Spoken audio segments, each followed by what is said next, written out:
Përshëndetje dhe mirë se erdhët në fillim jave të Miqe pas ditës. Sot do flasim për një temë shumë interesante që prek të gjitha prindërit. Shkolla mbaron, mbyllet dhe problemi që kanë të gjithë. Ku t'i çojnë fëmijët në ndonjë aktivitet sportiv të gjyshërit apo ndoshta te një kamp veror. Kjo është tema që do të trajtojmë sot me ftuarit tanë në studio. Shikojmë një serë dhe rikthehemi. Sot do marrim disa këshilla dhe pikpamje rreth kësaj temës. Kemi kënaqësinë të kemi në studio Almenda Xhaferi, sociologe. Mirë se erdhe Almenda. Faleminderit, psikologe. Psikologe. Biolanda Cuku, gazetare. Mirë se erdhe. Pastaj kemi Florinda Mazreku, aktore, po sot vjen në rolin e gjyshës. Mirë se erdhe. Aktore për fëmijë, është shumë e rëndësishme për mua, se unë jam teta e teatrit 41 vite. Do flasim për pak edhe për këtë. Dhe me kënaqësinë kemi Vladimir Thano, autor. Mirë se erdhe. Faleminderit të dashur. Kjo është një temë shumë interesante, sidomos tani në sezonin e verës, të gjitha prindërit mendoj që nuk dinë ku t'i çojnë fëmijët dhe disa zgjedhin t'i çojnë te gjyshëri, disa në aktivitete sportive të ndryshme, disa edhe në këto vende ndoshta edhe për socializuar në kampët estive, kampët verore për socializuar me fëmijë të tjera. Vladimir, ti që je... Në mua e këtë pare. Po, se sa u theve tu në djatën time. Sa bukur ta thot emri, Vladimir. Vladimir, po, ti që ke edhe 2 fëmijë. Po, 2 fëmijë. Si do jetë kjo sezon vere për ty? E para, faleminderit për ftesën. E dyta, vera gjithmonë është një stinë nxehtë. Është një stinë që ti duhet kuptosh 2 gjëra. E para, se si duhet i bësh bisht punës, që të rish më shumë me fëmijët, dhe kjo është e sinqertë. Dhe e dyta, është shumë e rëndësishme, dhe kjo është më e rëndësishme se bishti, të qëndrosh me fëmijët për gjatë verës është gjëja më e bukur sepse në vitet në vijim ata do të mbajnë mend pikërisht këtë pjesë. Por që kjo pjesë të jetë e rëndësishme, duhet që institucionet përgjegjshme ta garantojnë këtë pjesë. Ne sot jetojmë në një moment ndryshe dhe ky moment i ndryshe duhet të jetë pikërisht mbështetja institucionale dhe sociale që institucionet duhet t'i japin prindërve të rinj. Ka shumë institucione, për shembull, që ditë e premte i kanë bërë deri në ora 14:30, ka shumë institucione tjera të cilat kanë krijuar mundësi dhe oaze për fëmijët dhe mendoj se është shumë e rëndësishme që teksa flasim të kuptojmë se fëmijët janë të rëndësishëm, jo thjesht se po rriten, por thjesht sepse ne duhet të jemi aty. Kjo është një nga proceset delikate, duhet të thënë, të moshës. Unë ndaj dhe ju pyetam përpara kush është era që ju mbani mend nga çerdhja ose nga kopshti. E vërtet. Pra aroma, le të themi. Dhe unë mbaj mend qumshtin që digje, për shembull. Ose supa. Supa, unë mendoj disa hershme unë jam 70 vjeç dhe kur vjen puna se harroj atë erën shijen e supës, ishte origjinale fare, domethënë ishte nuk ishte të bënte më ushqimet e tanishme. Dhe unë gjithmonë ta dish ti bëjnë ata. Kopshti im ka qenë te pazari i ri, se tani vetë u më erdhi kjo ndjesi për ta thënë. Po, dhe shkonja në kopshtin tim aty dhe kaloj shpesh te pazari i ri dhe shku shoh kopshtin, o zot më kujtohen, e kam fjalën këtu që gjërat e mira që kanë qenë më përpara duhen mbajtur dhe sot. Ose për shkakun shoh inserte që po jepni ju tani kampet e verës. Më kujtohet kampi i Golemit ku shkonim te Kavaletshenca, vërtet ishim me ato shallat. Po kishte një atmosferë, dhe shumë fëmijë që futeshin në det, një brit, më bëhet mishi kështu, se më kujtohen, më kujtohet tamam, ajo britma që ishte kënaqësia e madhe që futeshin të gjithë, që lodhnin. Ka kënaqësi tani? Jo. Po pse? Jo. Kënaqësi ka, po është një kënaqësi ndryshe. Është ndryshe. Fëmijët tanë e marrin kënaqësi nga elementa apo forma lojrash që janë krejtësisht të ndryshme nga ajo që ne na ka dhënë kënaqësi dikur. Nëse ne e merrnim kënaqësinë nga kontakti njerëzor, fëmia duhet të kishte kontakt të drejtë për drejtë me një fëmijë tjetër, të socializojë dhe të ndjejë i lumtur i përmbushur. Sot kënaqësia është zvendësuar edhe përmes kontaktit virtual. Shumë fëmijë ato pasditen që ne dikur e luanim në oborret e lagjes apo në hapësirat publike të përbashkëta me fëmijët e tjerë, e kanë zvendësuar me platforma elektronike ku takohen aty, për të cilat edhe unë kam disa rezerva dhe disa këshilla që mund të ndaj më vonë, e cila një lloj kënaqësie ka zvendësuar tjetrën. A ka kjo minuset e veta pa diskutim, mund të flasim edhe më vonë. Gjithashtu unë mendoj që ne shqiptarët ruajmë pak, jemi pak ma tradicional dhe jemi pak ma të kujdesur me fëmijët, krahasim me botën europiane, me Italinë. Jemi ma të kujdesur me fëmijët dhe mundojmë gjithmonë t'irim në kokë, dhe ndoshta ku nuk e kemi kohë, i çojmë të gjyshrit, i çojmë të një familjar, që kujdesin për ata. Biolanda, kush janë sfidat sot që hasin më shumë prindërit në këtë sezon vere? Kush janë ato vështirësirat që ndoshta edhe ti si prindër? Le të themi vështirësirat janë të shumta, duke qenë se kur ke 2 fëmijë është pak më e vështirë kur ke një fëmijë. Le të themi që 2 fëmijë, domethënë duhet të mendosh se ku duhet ta çosh, ku duhet i çosh të 2 fëmijët që të jenë të dy, që të lozin dhe të kënaqen, sigurisht. Duke qenë që unë i kam në një moshë me një diferencë prej 3 vitesh, djalin e madh e kam në një kamp veror, që e ofron after school-i, dhe djalin e vogël në Kopës, sigurisht, edhe në kohën gjatë verës, sepse është në një Kopës privat. Me qenë që kanë edhe një moshë ndryshme. Kohën e ndaj me të 2, sigurisht, i marrë të 2, dhe ndjej kënaqësi, do më thëmë pas ditës, sidomos kur në darkë ato më thonë që unë nuk kënaqa sot, sigurisht që edhe unë kënaqem, por sigurisht është edhe e lodhshme. Do të shumë organizim, patjetër, organizim edhe le të themi që unë i përkushtom dhe pjesës së kurseve. Për shembull, djalin e vogël unë e çoj në kursin e pishinës, ndërsa të madhin e çoj në kurs basketbolli. Duke qenë që ato e pëlqen dhe ato mendoj që ato që i pëlqen duhet të shkoj. Dhe shikoj që kur ata janë të gëzuar dhe kur ata ndjen mirë, edhe unë sigurisht më ikën lodhja. Ka dhe nga ato fëmijë, se po e nisem nga juve, që s'duan dhe të dalin. Dhe dikush është arsyeja, se thojnë, ikti në na punë e madhe, se riu vetëm sa tashu, se duhet të merren me ato celularet që unë po të them, me kompjuterin po të them, me njata që e kam një të merë të vërtetë. Qofë se unë do të trishtohem, kur shoh kalamaj që marrin këto rrjetet sociale, unë vërtet trishtohem tamam, dhe gjithmonë do me thonë mundohem që t'i mbaj afër ato, se kam një mbes të vogël tani dhe 3 nipa. Po kjo e vogla është, që të them? Sa vjeç ka kjo e vogla që të kërkon? Jo, kjo e vogla nuk e kemi mësuar, dherë tani nuk e kemi mësuar me celular. Kurse i vllai vet që është 10 vjeç, ajo vetëm me celular, dhe ajo është ajo që nëna s'ka gjë ti se ri vetëm unë në dhomë. Unë do ta kontrolloj, ndoshta bëhem ndonjëherë dhe e bezdisur, se edhe ato do me thonë e duan dhe këtë pjesën që se ka ardhur koha sot që duhet, pa hajde më thuaj mua ti që unë nuk e pranoj fare këtë gjë. Dhe çfarë bëj pastaj? Krijoj lodra me këtë të voglën, po, unë po them mund të marr një çelës që e kam me një personazh, me Marion, se Marion e din të gjithë kalamajt, dhe mendoj me atë Mario për të rriqur vëmendjen asaj, filloj me atë Marion e nxirr ande nga kuleta ime dhe i them ja Mario, hajde të lozim të dy bashkë. Po, do me thënë çdo gjë. Ata kjo është gjyshen aktore për fëmijë, dhe intonacioni dhe mënyra se si ajo krijon një personazh të vërtetë që përçon emocione në një çelës. Të gjitha gjyshërit tani shqiptarë që po na Patjetër, po unë dua të kuptoj mënyrën se si përqaset, domethënë këtë kam dëshirë të kuptoj. Si të përqaset kundrejt lojës tënde. Të them unë, ajo ka qef të shkoj dhe te lodrat.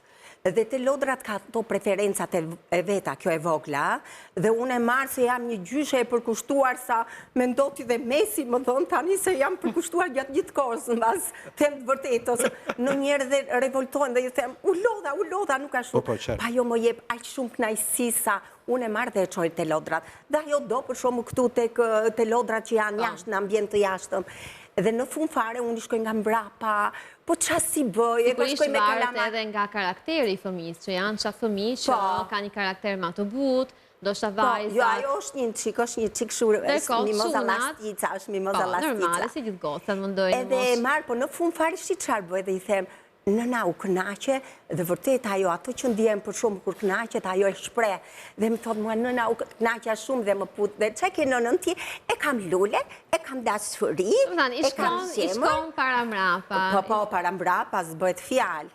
Shu që Kjo është e gjithë. Me këto fjalë pastaj sigurisht që dikën dhe ajo lodhja që e ke mbajtur. Lodhja mos më thuaj se ndonjëherë dhe krijojnë ndonjë konflikt me vajzën time, se edhe të nesme i them unë do shkoj diku, thot mami do ta mbash dhe një çik prap se kjo ka qef të ri me ty, më thot mua mama. Në këtë Ka rast një po debat në fakt në flasim opinionin publik që i përhapin influencerat përgjithsisht. çfarë debati, se Po ja, ndoshta influencerat thonë që mos i lodhni nënat juve. Në fakt, gjeneza e asaj që njihet si njerëzim është fakti që erën dhe dëshirën, dashurinë që ta jep gjyshja, nuk ta jep as të qenurit status influencer i ditëve të sotme, as statusi të folurit në publik për çdo gjë që ti mendon, sepse njeriu duhet logjikoj kur mendon, dhe ajo që ka më shumë rëndësi është lidhja, radiçi që i thonë ju në italisht, apo jo? rënja, tradiçi, po. Që të kuptosh rënjët, duhet qëndrosh me rënjët. Po ne përgjithsisht kemi këtë problemi që nuk e bëjmë si pemët. Pemët ruajnë rënjët, por gjethet ama i ndryshojnë. Ama ndryshojnë gjethet, po jo rënjët. Është figura. Ndërsa neve diskutojmë për rënjët. Është shumë e bukur debati që solle në tavolinë dhe vlerësoj shumë. Unë kam thënë dhe në një diskutim tjetër që fëmijët e rritur me gjyshër janë fëmijë që bëhen të rritur më të ndjeshëm sa i përket moshës së tretë, din ta empatizojnë më shumë moshën e tretë, t'ju qëndrojnë afër dhe kanë një fëmijëri me kujtime shumë të pasur. A kanë edhe një akses në informacionin atë që quhet arkiva historike e familjes.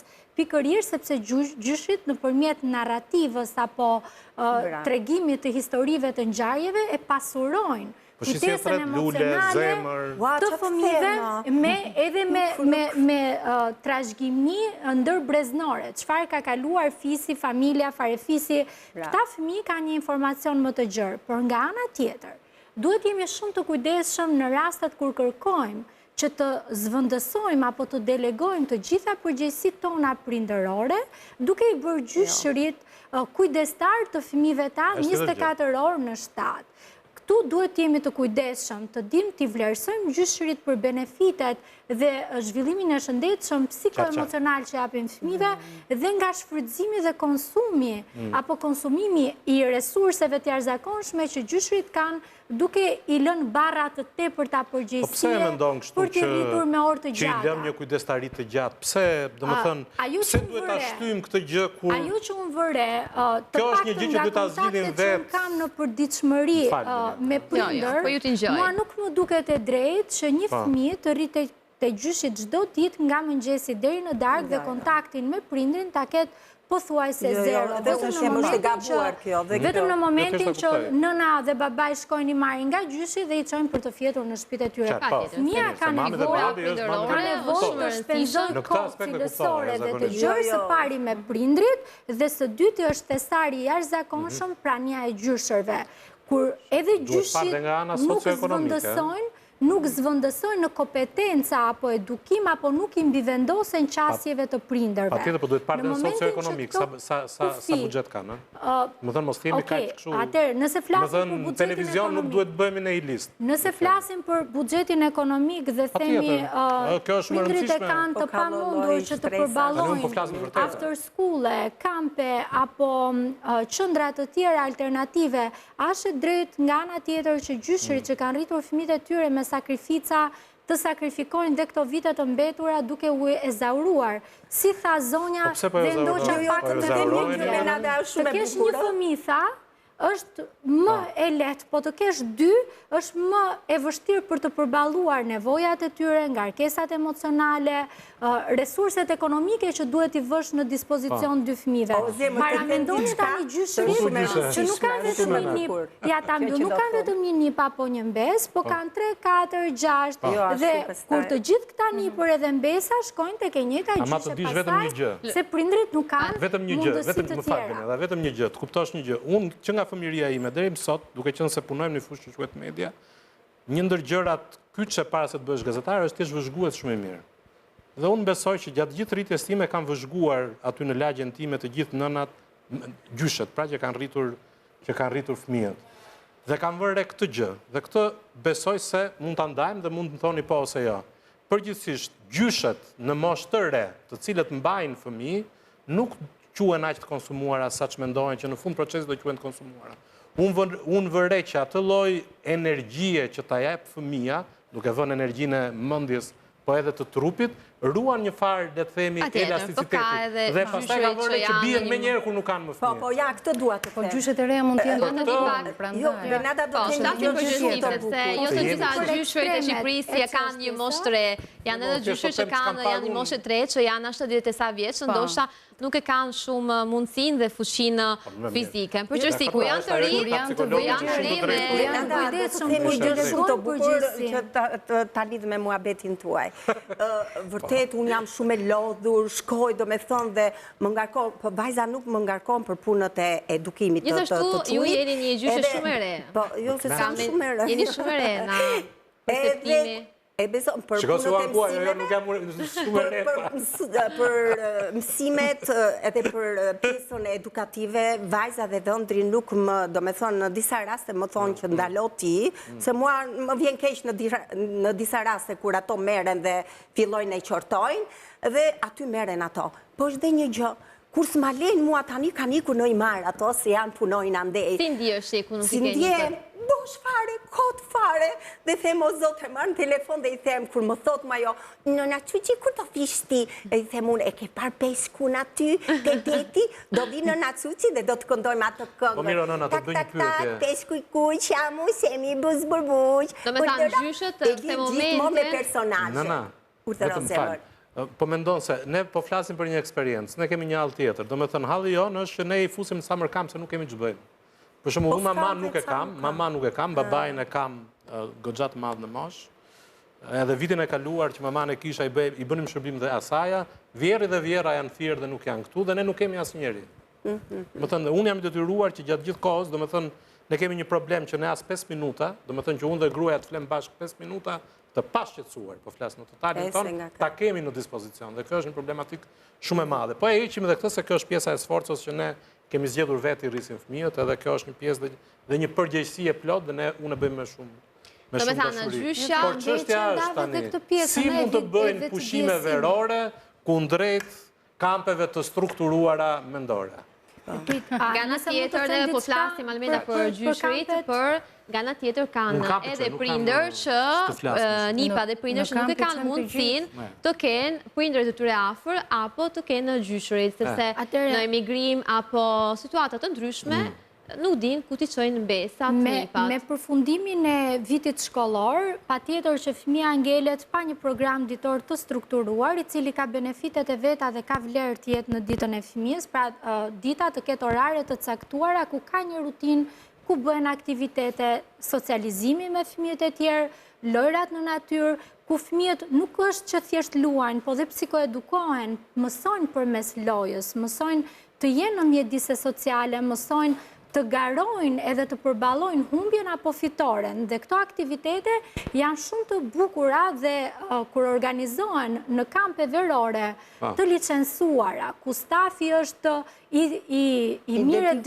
dedikuar dhe i profesionalist. Po mirë, ja ky tension është gjithë, ne i quam atje dhe i strukturuam. Unë po flas çfarë duhet bëjmë neve, prindrit të jemi më të qetë edhe të jemi më të dashur me fëmijët. Të lutem, më lër ta bëj pak më të gjerë debatin për ata prindër që dëgjojnë, të themi pak benefitet që kanë kampet, të themi pak edhe dobësi dhe pastaj të kalojmë te shqetësimi individual. Me qetësi, Vladimir, me qetësi edhe me dashuri, mos më agito.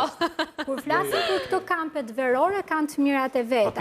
Ashtu sikurse është shumë e rëndësishme që fëmijët të mësojnë dhe prindi ka përgjegjësinë që fëmijën mos ta fusin në kamp për shkak se ka një presion emocional, nuk kam ku të çojë dhe ti do shkosh patjetër. Fëmia duhet të para përgatitet që do shkojë në kamp, të ketë dëshirën që të aksesojë atë ambient, të ketë lirinë që në momentin që mërzitet të ndajë çdo shqetësim me prindin e tij dhe jo të ketë barrën emocionale se mami dhe babi janë të shqetësuar, s'kan ku të më qënë, kështu që nuk mund t'i tregoj këtë lloj dhimbje që përjetova sot në kamp.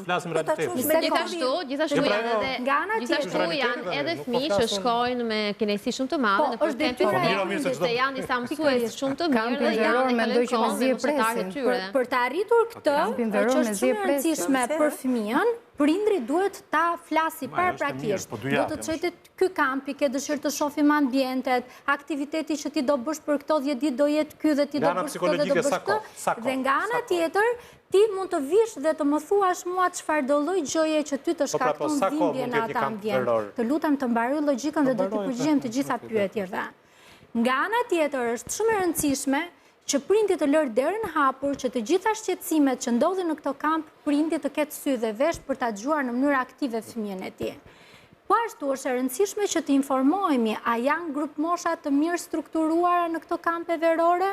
A është një fëmijë 5 vjeç apo 6 vjeç në të njëjtin grup me një fëmijë 12 apo 14 vjeç? Dhe nëse ndodh kjo gjëja, prindi duhet ta konsideroj si një flamur të kush alarmi, mos ta çoj fëmijën në këto kampe ku nuk janë të strukturuar, sepse informacioni që ka një fëmijë 14 vjeçar dhe informacioni që duhet të ketë një fëmijë 5 vjeçar është shumë i ndryshëm. Mendoj që në këtë rast, në këto kampe të aktive, me qenë që unë kam pasur Vladimir. Furgonat e fëmijëve që i qojnë fëmijët në shkollë, furgonat e fëmijëve kanë mësues, aty të pranishëm të cilët janë të detyruar, të ruajnë këtë lloj. Almen dhe t'japim pak edhe mundësi. Patjetër. Unë po të them këtë gjë, meqense the për diversifikimin, për balancat gjinore, për çështjet kulturore, integrimi etj. Unë e kuptoj shumë mirë të strukturën akademike të çdo kampingu dhe besoj se të gjitha ata që janë certifikuar shumë se sa akademike, është psikologjike dhe emocionale pesha e kësaj që unë po them. Unë po flas nga ana akademike ata që e bëjnë kampin. Dhe se çfarë duan të arrijnë me anë të kampit është një gjë tjetër. Dhe jam dakord me ty. Ajo që po të pyes është fakti kur ju thatë që duhen ndar grup moshat, unë po të jap një eksperiencë.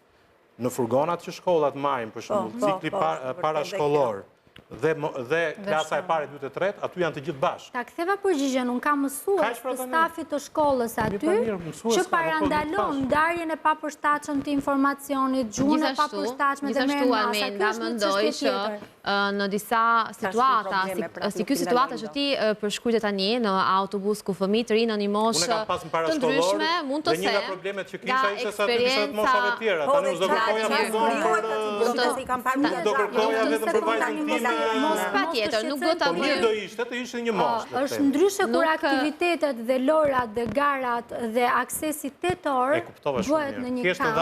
Është ndryshe 20 minuta apo 30 minuta rrugë. Është një kohë për ta shkuar. Këshilla ime është siguroni të dashur prindër që të ketë mësues në këto furgona që transportojnë. Në këtë rast, mendoj që në kamp festiv janë njerëzit të ekspozuar kundrejt mëdheve, kjo është. Janë edhe mësuesi që rinë në fëmijë. Fëmijët nuk janë të braktisur në autobus vetëm. Janë disa mësues që rinë aty dhe kontrollojnë situatën. Se po e bëjmë pak alarmike tani.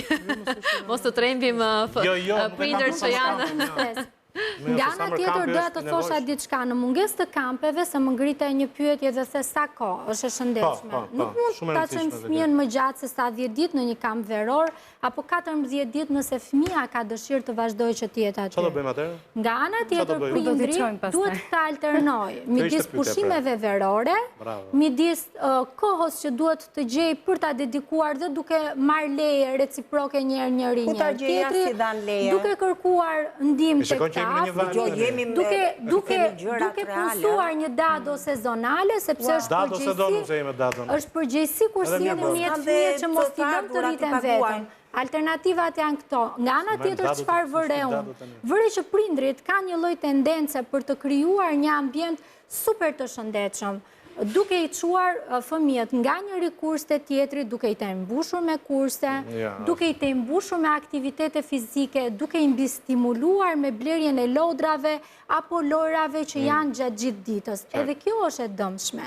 Fëmijët duhet t'i mësojmë që të kenë edhe kohë të mërziten dhe është okej në një moment të ditës të fikim të gjithë televizorët, të heqim pajisjet elektronike. Të rinë bashkë me fëmijët. Dhe përveç kësaj, jo Beniada, përveç kësaj që është shumë e vlerë ta bëjmë, është e rëndësishme t'ju themi fëmijëve tani merr kohën tënde të mërzitesh. Do kalojnë 10-15 minuta dhe do shohim që nga një fëmijë i mërzitur që shtrihet për tokë, që kërkon të rimarrë telefonin, do filloj të luaj me veten e vet. Dhe kjo është fantastike për të nxitur kreativitetin.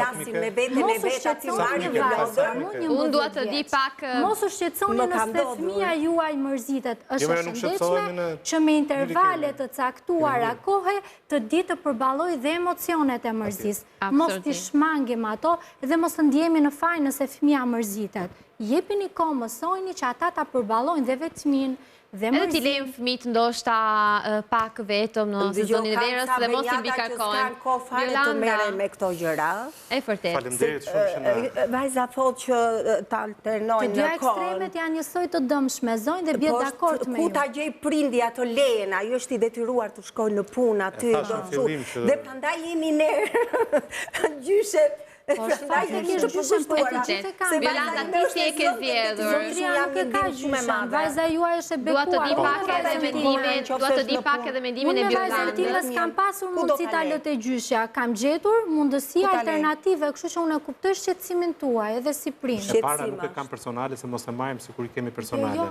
E dyta është për të thënë disa eksperienca të sinqerta dhe të pastra. Të sinqerta, ja këtë Por them. për të thënë një gjë dua të flas për diçka që është reale. Ne nuk mund të Kur bëjmë ndodhemi fëmijë dhe përballë, tankohemi se i bëm fëmijë. Po jo më ose sankohem, unë kam me aq shef fëmijë, se do bëja edhe të tjerë, po i isha pak i Jo, nuk madh. ankohemi. Jo, nuk ankohem unë, jo, unë do bëja edhe 3-4 të tjerë. Më falni, unë po mundoj të ndërhyet emisionet, unë po të ngjoj. Sepse e bëjmë fëmijën të ndjetë në faj. A mund të them edhe unë diçka, ju lutem? Pata ngritur zëri, mund të them diçka dhe unë? Faleminderit shumë, respekte.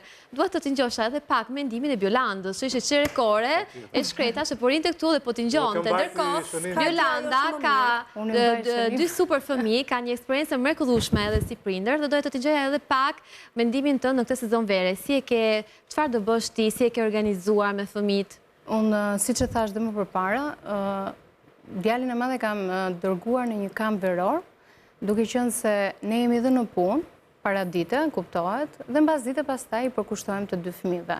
Ndërsa djalin e vogël në Kopësht, në kohën që unë jam në punë. Po pse ke bërë këtë zgjedhjen? Ke qenë kufizuar, s'ke pasur mundësi ndoshta të ish fëmijëve? Jo, nuk jam e kufizuar, sepse unë i kam edhe gjyshërit, por edhe gjyshërit, do me thënë, marrin kohën e tyre, do me thënë, edhe ata përkushtohen në fundjavë, kur unë jam në punë, se këshu i kemi ne punën, gjithë kohës, kështu që do të thënë, ka festive nga e hana dhe ty premte, pastaj fundjave ke fatin që të kesh gjyshër që përkushtohen. Ndërsa pas dite i përkushtohen vetë, sepse edhe unë kam dëshirë që të rime të sa e bukur është kjo. Si kamera, ku është kamera? Nona, Kuçi, të duam pa fund, Boris, Dejan, Erin. Do me thënë, këto janë si jam përshtatur unë, mendoti unë nëna madja unë. Në këtë rast, nuk e di po kamera ka mundësi të kapi këtë fotografi. Gjyshja që përkushtot dhe rinë me nipat e vetë në kohën e lirë. Kurse kjo është vajza ime, ajo që këndon në tropik, Po mendoj, Florinda, që nipët e tuja janë shumë e fat që kanë një gjyshe së ty. E mendoj dhe unë. Sepse është një gjyshe që nxjerr dhe krijon personazhe që bën një super zhvillim dhe ngacmim të stimujve të shëndetshëm që këta fëmijë të zhvillohen në mënyrën më të shëndetshme nga ana psikologjike dhe emocionale, që të marrësh një çelës dhe të krijosh një personazh është një aftësi e jashtëzakonshme që ju e keni. Jo një çelës, po të them diçka tjetër që prapë me këtë gjë do të qeshni. Tek pallati jon dikush kishte marrë një gjel dhe ca pula mbrapa pallatit, që ne kemi pallatin shumë të bukur, domethënë jemi nga bloku. Edhe kishte marrë thjesht do me jo vërtet që është shumë i bukur, se është dhe kishin marrë gjelin një gjysh, që është gjysh i njohur në Shqipëri, thjesht për t'i treguar nipave dhe mbesa të veta që t'i kishin aty afër dhe t'i preknin me dorë. Mira të po ne nuk e dinim këtë gjë dhe unë flinja me njërin nga këto nipat në mëngjes. Dhe gjeli tani na këndonte në orën 5 të mëngjesit. Bënte gjeli. Edhe ky shkriti zgjoj dhe në fillim fare u trëm. Dhe unë që të bëja tani, filloja dhe bëja me atë. Ky gjeli, thoja, shiko si këndon dhe filloja dhe unë. Bëja. Dhe a i shkrije i gazi, do me thonë, nga ju shqetësimi që e zgjua nga gjunit, dhe thoshte, hajde shpejt zjatim kokën nga dritarja, i thonë, ja unë që ta shqifnin, dhe a i qoj me një dëshirë ka shmadhe, dhe të nesme më thoshte, nëna do ta bëjmë prapa të gjeli neve, më thoshte. Në një moment pak stresuese, e kalove në një moment të lezetshme, një moment të bukur për ta kaluar më dhe shikonim ato zogjt aty dhe ato gjeli që këndonte dhe thoni, ua sa bukur edhe prap të nesme po të njëjtë gjë bëni. E vërtet, por si tash parë tuja kanë shumë fat dhe ka shumë fëmijë të tjera që nuk e kanë mundësinë të kenë gjyshëri dhe si folëm shpar pak Almenda, në këto vitet e fundi, sidomos edhe me rrjetet sociale, me teknologjinë avancuar, fëmijët rinë gjithmonë më shumë kohë me telefon apo me kompjuter në dorë. Ju e keni përjektuar pak të fazën këtë momentin? Të gjithë e kam përjektuar dhe të gjithë nuk e përjashtojnë dot dhe askush nuk është imun, pavarësisht recetave kliniko. Unë e vlerësoj shumë qëndrimin tuaj dhe di që ndonjëherë shumë e vështirë që të bëjmë ndryshime pozitive në jetën tonë. Po është pak si palestra, duhet të praktikosh çdo ditë për të arritur ndryshimin. Dhe të thuash që është shumë e vështirë dhe është e pamundur që të menaxhosh aksesin në pajisje teknologjike, është detyra jonë si prindër ta bëjmë. Të gjithë thonë që nuk gjejnë dot recetën, por askush nuk është imun, thash. E para, e rëndësishme është që nëse fëmija mësohet që në klasën e parë me tikun, apo jo se tiku kjo është bota e informacionit në nivel digital, apo jo? Në fakt kishë mësojnë që më të vegjël, po, shqetësimi juaj është i drejtë. Po, tani po flasim për këtë gjë. Dhe nëse do jemi në një debat tjetër, do shikojmë standardet e vendeve skandinave që pothuajse e eliminojnë këtë barrierën e krijuar të digitalit dhe kjo pjesa tjetër. Që kështu, le të shikojmë një gjë që është kryesore sipas mendimit tim. E para është shumë e rëndësishme. Puna ku ne punojmë, është ambient pozitiv apo është ambient toksik? Një. E dyta, nëse ne jetojmë në një ambient pozitiv, në familje nuk do ketë tensione. Jo në këtë punë që jam unë, jo në gazetari, por në gjitha punët. Pra, e rëndësishme është koha cilësore që ne duhet kalojmë me fëmijët. Një shoqëri e shëndetshme është një shoqëri që nuk ka tensione brenda saj. Është një shoqëri që i çon 10 ditë në kampet verore, është një shoqëri që mendon se si të jetoj në mënyrë cilësore me fëmijët. Vladimir, po në raste që prindër nuk e kanë fatin të kenë në një punë, në një vend pune, relaksuse, sepse janë disa punë të vështira, të sikletshme, edhe unë personalisht kam pasur babin që në Itali punonte, nuk isha asnjëherë në shtëpi, por në momenti që vinte në shtëpi, e haronte punën dhe u përkushtonte më fëmijë. Sa është e rëndësishme të japim edhe një këshillë të gjithë prindërve që kanë një punë të sikletshme, një punë të vështirë, që punojnë me peshat, punojnë në sezon veror. Kur më zgjodhen për të ardhur këtu, më zgjodhen sepse kolegët e mi më njohin shumë mirë e para punës dashurinë që unë kam për fëmijët, jo vetëm për fëmijët e mi, por meqenëse unë punoj me të rinj dhe jam youth worker, dashurinë që kam për një brez që është më i vogël se unë, pra. Dhe kjo është shumë e rëndësishme. Unë jam dakord që brezi të jetë i ekspozuar kundrejt një brezi të madh, po të jetë i ekspozuar kundrejt eksperiencave pozitive. Dhe kjo është shumë e rëndësishme. Patjetër, do të thashë prindër kur vjen në shtëpi, do t'ia rrojë që u duka pak si tensionuar kur fola. Jo, nuk u duka as pak. Por tensioni im rrjedh nga dëshira për të pasur kohë cilësore me fëmijët. Dhe po e them, në punë dhe në jetë është shumë e rëndësishme. Nëse shefi është pozitiv dhe familja shkon shumë mirë. Është shumë e çuditshme. Por është e vërtetë. Gana tjetër, po ato prindër që ndoshta nuk e kanë mundësinë t'i dërgojnë fëmijët në një kamp esiv apo nuk kanë gjyshurit, a mund t'i lejnë ndonjëherë fëmijët në shtëpi? Si e shikoni ju? Tani çerdhet publike dhe kopshtet publike janë të hapura. Po flas për kopshtet dhe çerdhet. Vështirësi çdo familje, domethënë ne po të flasim sot nëse të pëlqen se jo, ku janë pak më të rritur, jo në çerdhe, sigurisht. Jo në çerdhe. Çerdhet janë shumë të rritur. Me të rritur kemi mosha 10 vjeç, çerdhes dhe të kopshtit, nëse një prind lë pa kujdestari fëmijët në moshë të kopshtit dhe të çerdhes, ka përgjegjësi ligjore në rast se atij fëmijë ndodh diçka, shteti ka të drejtë. Pse me zonja psikologe në Gjermani edhe në vendet nordike njerëzit kanë filluar dalin me një flamur dhe ecin dhe futen në tram dhe shkojnë nga pika A në pikën B. Ligjet nuk i kanë bërun, hyn tek pjesa e ligjet që ka Shqipëria, ligjet ekuivalente me Bashkimin Evropian janë, se s'ka si të ndryshme. I moshës 4 vjeç apo 13 vjeç tetor vetë. Nuk po flasim për moshën e vogël. Po themi për ta sqaruar këtë lloj informacioni për personat që na dëgjojnë dhe e marrin shkarazi këtë gjë që ne themi dhe nuk po nënvizoj çfarë mund të bëjë. Por edhe kështu që mos i lëm përgjegjësi nuk janë. Po edhe shteti duhet krijojë shumë ambiente për fëmijët. Shumë e vlerë që ne t'ju japim përgjegjësi dhe si. Po, kjo është shumë e rëndësishme se po i mësojmë pa për shembull, Albela, nga mosha 7 deri në 12 vjeç. Mund të ri një pjesë të ditës në shtëpi, jo gjithë ditën vetëm, dhe prindri është shumë e shëndetshme që t'i japi gjëra, përgjegjësi për të bërë.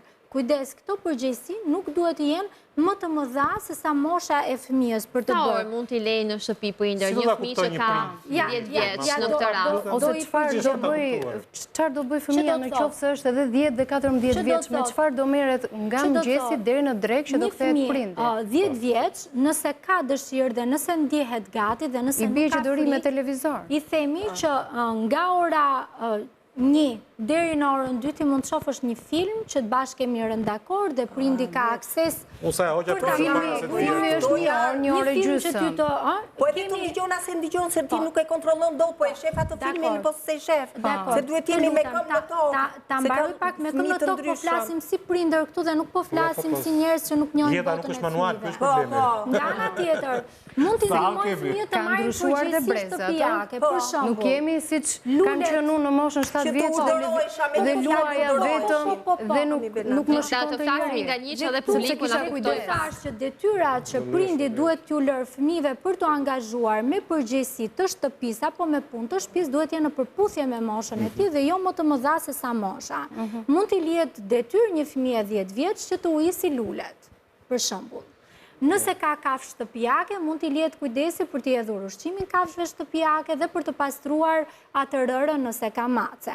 Duhet të mëson me përgjegjësi të vogla. Të rregulloj këpucët në korridor, t'i marrë dhe t'i sistemoj këpucët. Dhe pjesën tjetër mund t'i lihet për të mësuar një pjesë, mund t'i lihet një libër dhe kur kthehet nëna apo babai në shtëpi, pyet çfarë ka mësuar, po flisnim për moshën 10 vjeç deri në 12 vjeç. Për moshën 4 vjeçare nuk mund t'i lëmë fëmijët vetëm, sepse rrezikojnë të bien nga balkoni, rrezikojnë të trëmben, rrezikojnë të posojnë trauma, rrezikojnë të ndjehen të braktisur dhe nuk është absolutisht e këshillueshme që t'i lëmë vetëm.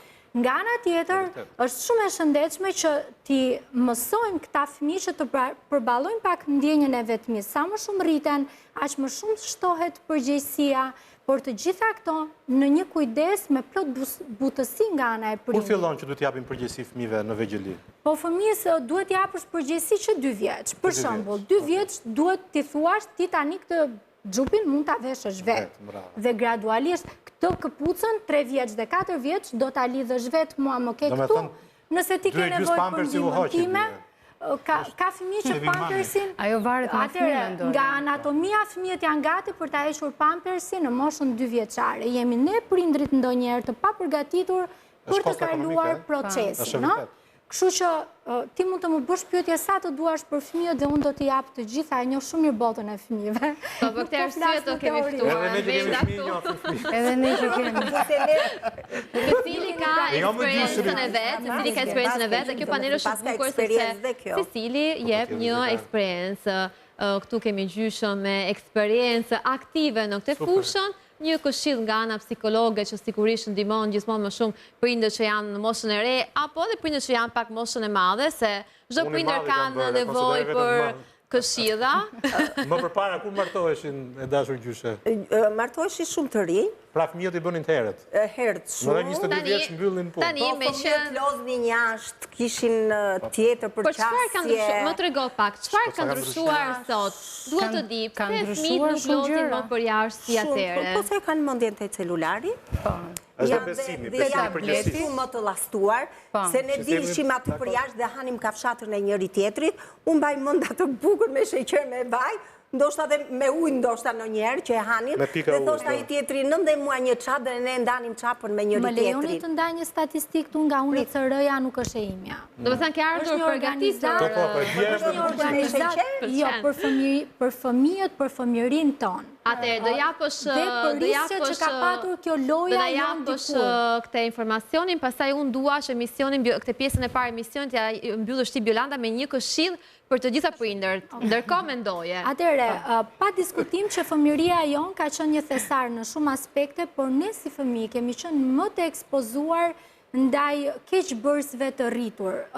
Ka një numër shumë të lartë, 1 në 4 fëmijë raporton UNHCR-ja është i abuzuar apo i molestuar seksualisht nga persona më të rritur. Kur në këtë kohë apo në kohën? Është raportuar të rriturit e sotëm, unë jam 39 vjeç, kanë raportuar që në fëmijërinë e tyre, 1 në 4 kanë qenë të molestuar seksualisht. Pra, jo të përdhunuar, gjithmonë, por dhe të molestuar. Varet ku është zhvilluar, margji, popullsia, nuk është pa diskutim. Unë nuk janë të vëndamia. Çështja është që a jetojmë në një tokë të elmuar apo jo? Më lërë të ndaj, sot prindrit janë bërë më të ndërgjeshëm për këto risqe dhe në një qytet. Kam frikë se janë maler se ç'duhet.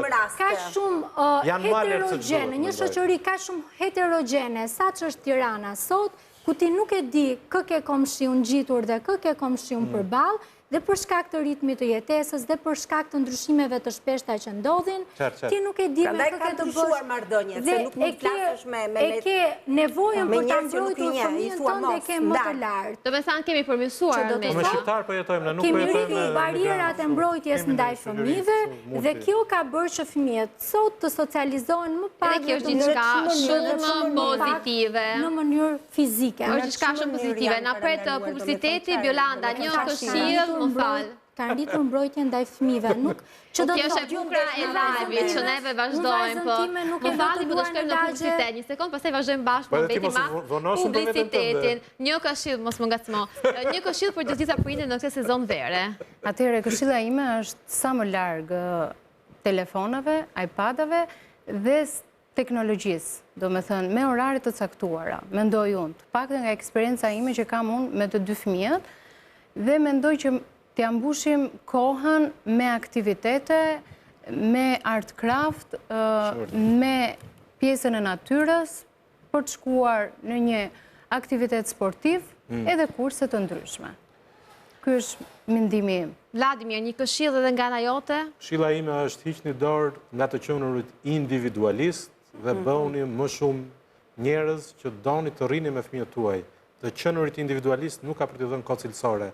Dhe çdo drejtuesi i bethire që gjatë kohës së verës të jetë më i përgjegjshëm për atë se çfarë prindrit duhet i dhurojmë fëmijëve të tyre. Absolutisht. Sepse ka shumë njerëz që punojnë në punë të vështira dhe pikërisht tek ato punë të vështira drejtuesi duhet të jenë më social. Jam shumë dakord. Florinda, si njeriu me më shumë eksperiencë në këtë panel, më falni ju të tjerët. Kush është këshilla për të gjitha gjyshërit dhe për të gjitha prindërit? Jo për gjyshërit, më tepër dhe për gjyshet. Çfarë duash ti? Pavarësisht se ne i tolerojmë një pati, duam shumë, po duhet jenë të gjithë të kujdesshëm, që deri në një pikë të jetë kjo mbrojtja që mund të ashu. Pastaj ti, do me thënë, duhet jesh e hapur nga çdo variant, do me thënë që fëmija reagon, dhe ti duhet reagon, se ti nuk është se ti po e përçmona, si të themun, ty nuk e do, nuk e ato dashurin, po ti je vetë mbrojtëse ndaj ati, do me thënë, e mbron prandaj prindër mos i lastoni kalamajt, atëre kur s'duhet. Më pëlqen, ju të këshillat shumë interesante. Këshillat shumë interesante, ju falenderoj. Këshilla ime do vinë momenti kur unë do bëm një nën. Faleminderit për këtë pjesën e parë emisionit. U kënaqa shumë me ju dhe shpresoj që edhe të gjitha familjarët kenë marrë një këshill për këtë sezon vere. Shkojmë në publicitet dhe ju pres për pjesën e dytë.